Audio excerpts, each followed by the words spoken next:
इसी के साथ मैं नूरजहाँ मैम से गुजारिश करता हूँ कि वो सौम्या मैम का तारुफ पेश करें। Thank you, sir. Dr. Soumya Rajan is the Regional Director, National Institute of Open Schooling, Regional Office, Pune, for Maharashtra, Goa, Daman and Diu regions. Madam has also held positions as the Academic Officer NIOS Headquarters for 4 to 5 years. Dr. Soumya Rajan is also a visiting faculty for English at Motilal Nehru National Institute of Technology, Allahabad, Government of India. Madam, we welcome you to today's program. मैं Noorjahan ma'am से गुजारिश करूँगा कि वो Saumya ma'am का इस्तकबाल करें कि मैं अपने फ़न की बुलंदी से काम ले लूँगी, मैं अपने फ़न की बुलंदी से काम ले लूँगी, मुझे मकाम ना दो, मैं ख़ुद मकाम ले लूँगी। Soumya ma'am. Thank you ma'am. Doctor Soumya Rajan ma'am से मैं गुजारिश करूँगा कि वो आए और अपने विचार प्रकट करें। Soumya Rajan ma'am.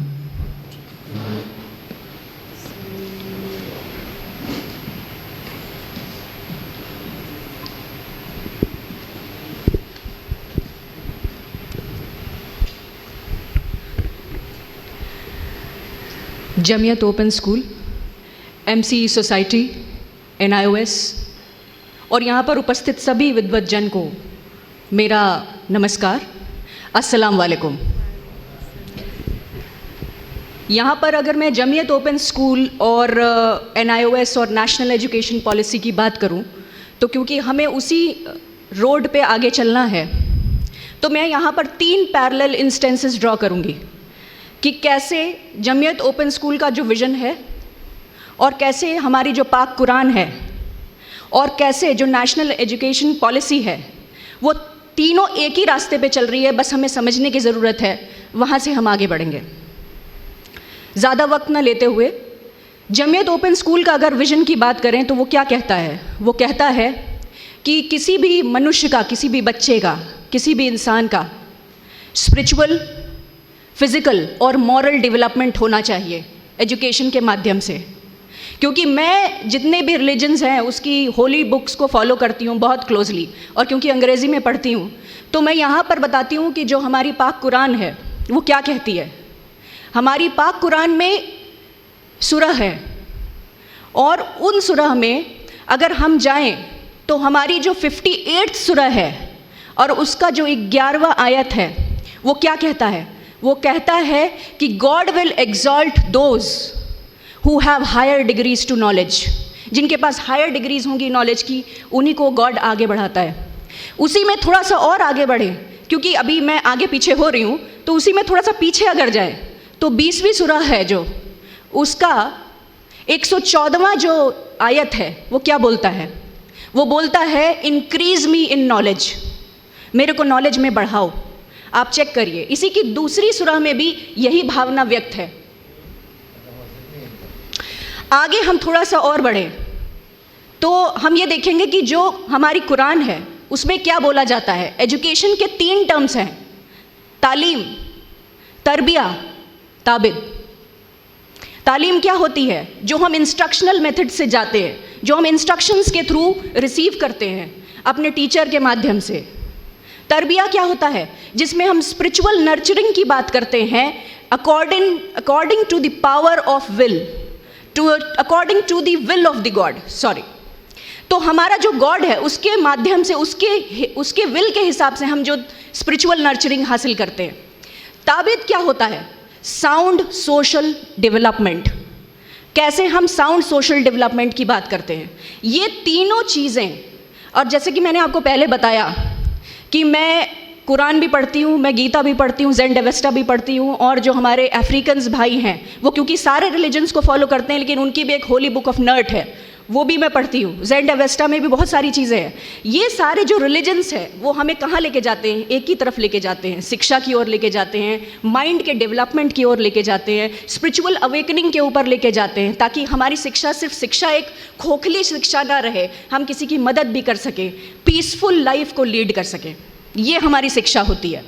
National education policy पे चलिए आते हैं। इसी के तुरंत बाद नेशनल एजुकेशन पॉलिसी में भी 3 जो आपका बेसिक स्कूलिंग सिस्टम है उसमें कोई भी ज़्यादा कुछ चेंज नहीं है, बस वो थोड़ा सा पढ़ने की चेंज है, उसमें पढ़ने के लिए थोड़ा बहुत चेंज है। वो क्या बोलता है 5+3+3+4, उसमें क्या है early childhood care education and pre preparatory जो चाइल्डहुड केयर है और जो स्कूलिंग है उस पर बल दिया गया है। वो बल कैसे है, क्योंकि जो हमारी फाउंडेशन है बेसिक, अगर वो सही नहीं होगी हम कितने भी बड़े आदमी बन जाएं, हम फाउंडेशन से हिल चुके होते हैं। हम जजमेंट भी गलत करेंगे, हम बोलेंगे भी गलत और हम शायद बिहेव भी गलत करेंगे। तो हमें चाहिए क्या, हमारा ये तीनों जो आपके हिसाब से तालीम, तरबिया और ताबिद, ये तीनों हमें चाहिए और वो तीनों ही हमारी नेशनल एजुकेशन पॉलिसी में है। वो कैसे, क्योंकि हम अर्ली चाइल्डहुड केयर की एजुकेशन की बात करते हैं, बेसिक्स को फॉर्मलाइज किया है उसमें कि जो हम कभी पढ़ते थे लेकिन उसका कोई सर्टिफिकेशन नहीं होता था, कभी पढ़ते थे लेकिन उसको फॉर्मलाइज नहीं करते थे, उसको पूरा फॉर्मलाइज कर दिया है उन्होंने। 9th to 12th उन्होंने लास्ट में ले लिया है, जो 5 वाला जो 4 का कॉन्सेप्ट है, 5+3+3+4 का। अब चलिए NIOS की तरफ आते हैं। मैं NIOS के लिए यहाँ पर खड़ी हूँ, लेकिन कभी भी किसी भी संस्था ने शायद इतना बड़ा काम नहीं किया होगा। मैं तो बहुत ही अभी छोटी हूँ इसमें, लेकिन जितना भी काम NIOS ने किया है, क्योंकि वो world's largest open schooling system है, तो हम इसमें क्या बता सकते हैं। इसमें जो इनके मटेरियल्स हैं वो भी लाइफ स्किल्स बेस्ड हैं। ऑलरेडी आपकी ओपन बेसिक एजुकेशन के मटेरियल्स आप देखिए, वेबसाइट पे उपलब्ध है, आप उसमें देखिए और पढ़िए कि कैसे उसमें लाइफ स्किल इंड्यूस्ड है। Self powered, self generated learning की बात करता है वो, जो कि हमारा कुरान भी कहता है। हमको सब अपने से ही सीखना है, हम कितना भी बाहर पढ़ लें, लेकिन अगर हम सेल्फ रेगुलेटेड नहीं हैं, खुद से नहीं सीखते, खुद से बात नहीं करते, खुद से नहीं समझते, वो सारी लर्निंग वेस्ट होती है। तो हमारा जो मटेरियल है वो सेल्फ लर्निंग मटेरियल है, उसमें सेल्फ एक्सरसाइज बेस्ड क्वेश्चंस हैं, उसी में आपको आंसर्स भी मिलेंगे, तो आप अपनी लर्निंग को चेक भी कर सकते हैं। वो टीचर इन प्रिंट है, क्योंकि वो जो ओपन एंड डिस्टेंस के थ्रू पढ़ाई हो रही, तो आपको सीधे सीधे एक किताब नहीं दे दी गई पढ़ने के लिए, उसमें एक एक स्टेप लिखा हुआ है कि इसको आप कैसे पढ़ेंगे और कैसे आप शायद जब अपने मदरसा में बैठेंगे तो कैसे पढ़ाएंगे, कहाँ पर आपको कैसे एडजस्टमेंट करना है। ओपन बेसिक एजुकेशन क्या है, हम आपको सिलेबस करिकुलम हर चीज़ प्रोवाइड करेंगे, लेकिन अगर आपको अडेप्ट करना है उस सिलेबस करिकुलम से, तो आप अपने खुद के मटीरियल बना सकते हैं हमारे मटीरियल पर बेस्ड करके। तो वो आपके पास एक ऑटोनॉमी है। NIOS के बारे में ज़्यादा कुछ नहीं बोलेंगे, आप वेबसाइट पे जाइए, आप देख सकते हैं उसमें कितनी ज़्यादा फ्लेक्सिबिलिटी है। हमारे दिव्यांग जन के लिए बहुत फैसिलिटी है, 5 साल का टाइम मिलता है पढ़ने के लिए हर एक बच्चे को। आप फेल हो रहे हैं 5 साल तक आप लगातार पेपर दे सकते हैं। तो ये जो है, ये सारी चीज़ें बहुत मुश्किल होती हैं कि आपको किसी भी सेट में मिलेंगी। मैं जमीयत ओपन स्कूल से ये निवेदन करना चाहती हूँ कि सेकेंडरी ही नहीं, वो सीनियर सेकेंडरी और ओपन बेसिक एजुकेशन के लिए भी जाएं, ताकि हमारे जितने भी इस कम्युनिटी के बच्चे हैं, और ये कम्युनिटी नहीं, हमारा देश जो है वो कम्युनिटी और बहुत सारे सेक्शंस में डिवाइडेड है, जो कि किसी भी देश के लिए, किसी भी राज्य के लिए, किसी भी समाज के लिए, विकास के लिए बहुत ही अच्छा नहीं है और बहुत बड़ा इम्पेडिमेंट होगा अगर ये एक डिवाइड लगातार बना रहेगा। इस डिवाइड में हमें काम नहीं करना। हमारे सब बच्चे हैं, अपने बच्चे हैं, हमारे सब जितने भी एक अंग है, हमारा जो एक कॉर्नर है। मेरे को एक सौभाग्य प्राप्त हुआ था कि मैं माननीय प्रधानमंत्री की एस्पिरेशनल डिस्ट्रिक्ट्स प्रोग्राम के साथ जुड़ी हुई थी और मैंने वाशिम विजिट किया। वाशिम प्रधानमंत्री जी का एस्पिरेशनल डिस्ट्रिक्ट प्रोग्राम में आता है। उसमें क्या था, उसी के साथ मैंने वाशिम के साथ अकोला भी विजिट किया, नंदूरबार भी, गढ़चिरौली भी। उस जगह मैंने महसूस किया हम कितनी भी बड़ी बड़ी बात कर लें, लेकिन हमारा एजुकेशन कहीं नहीं है।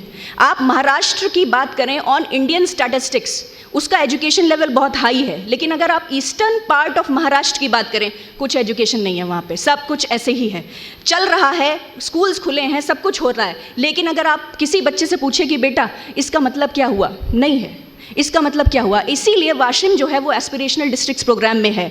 हम ये चाहते हैं कि NIOS वहाँ पर भी पहुँचे, आपके माध्यम से पहुँचे।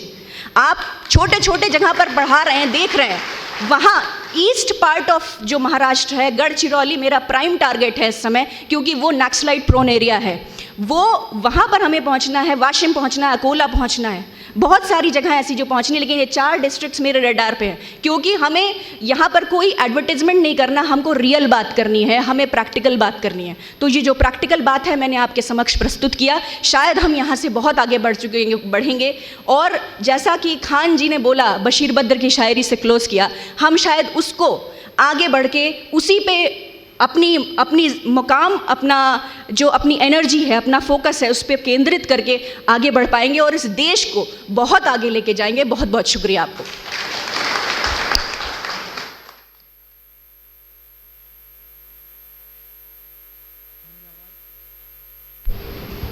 धन्यवाद। मैं आपके इन विचारों को देखते हुए यही कहूँगा कि रोशनी बांटते फिरते हैं आप सूरज की तरह, रोशनी बांटते फिरते हैं आप सूरज की तरह, और डूबते हैं तो सितारों को जन्म देते हैं। थैंक